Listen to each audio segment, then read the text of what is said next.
ce souhait. Merci, monsieur le député. La parole est à monsieur Jean Launay pour le groupe SRC. Vous avez 5 minutes, monsieur le député.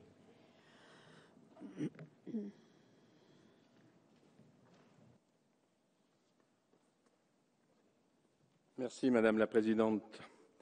Monsieur le Ministre, Madame la Rapporteure, mes chers collègues, lors de la première lecture de ce texte, j'avais par amendement voulu, un peu isolé, renforcer le dispositif de séparation des banques d'affaires et des banques de dépôt.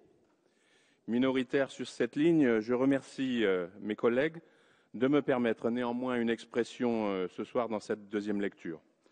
Je ne le ferai donc plus, pas sous la forme d'amendement, mais simplement en évoquant un certain nombre de faits qui, en les croisant, laissent mes interrogations, voire mes inquiétudes intactes. Je voudrais d'abord, Monsieur le Ministre, Madame la Rapporteure, rappeler une conviction, me semble-t-il, largement partagée sur la question initiale de la séparation. En décembre 2012, Angel Gurria, le secrétaire général de l'OCDE, organisation non réputée pour son gauchisme déviant, a déclaré que pour les banques, le modèle préféré de l'OCDE était la séparation juridique et le cantonnement sous la forme d'une holding non opérationnelle, qu'une banque scindée pouvait parfaitement survivre, et il a rappelé qu'un niveau de fonds propres non pondéré de 5% des actifs était recommandé par l'OCDE. Or, je rappelle que nos grandes banques systémiques ont un niveau moyen de fonds propres inférieur à 3%, et que l'OCDE a également chiffré le besoin de recapitalisation minimale à 150 milliards d'euros, 7,4 fois le PIB français, ce qui fait que notre pays est le pays ayant les plus grands besoins de recapitalisation après la Grèce. Mes chers collègues, nous avons encore en mémoire les déclarations du PDG du Crédit Agricole que nous avons auditionné en commission des finances. Il nous déclarait alors que les grandes banques françaises ont cependant mieux traversé la crise que leurs homologues internationales. Il ajoutait « Les banques ont d'ores et déjà réduit leurs activités de marché. Moins de 48 heures plus tard, cette banque annonçait une perte de 6 milliards d'euros pour 2012. Puis nous avons appris que la taille au bilan de ces activités de marché avait augmenté de 130 milliards, pendant que les prêts accordés à ses clients baissaient de 70. Nous n'avons, à l'évidence, pas la même notion de réduction.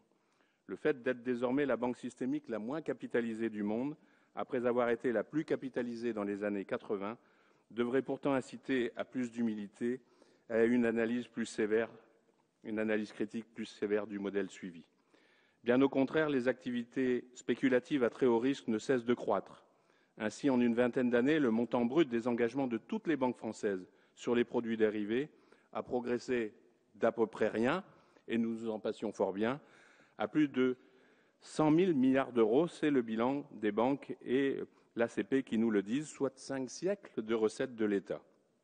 Edexia, le 22 mai dernier en commission, nous a confié être en perte latente de 30 milliards sur ces produits, alors que leur exposition n'est que de 450 milliards d'engagements. Et oui, 450 milliards pour la finance, c'est désormais petit.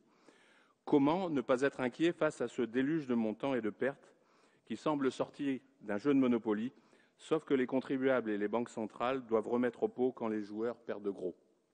Et enfin, nous avons vu en mars que désormais, quand ils perdent très gros, ce sont les déposants qui renflouent. Et en particulier les entreprises, quitte à déchaîner des dépressions dantesques.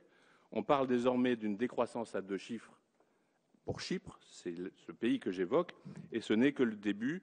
J'imagine que cet épisode final a probablement changé le regard de la population sur le choix stratégique d'avoir laissé proliférer sans limite son secteur bancaire. Certaines leçons d'évidence sont hélas bien cruelles. Sombre tableau que la situation de notre paysage bancaire, à laquelle cette loi commence à répondre. Mais nous sommes encore loin des préconisations de l'OCDE, du FMI, de nombreux anciens banquiers, des prix Nobel, et j'en passe, et même des libéraux. Hélas, en France, Monsieur le Ministre, ce que banquier veut, banquier a. Plusieurs membres influents de l'inspection des finances veillant à ne surtout pas égratigner la fabuleuse poule aux œufs d'or pour dirigeants que sont nos mégabanques.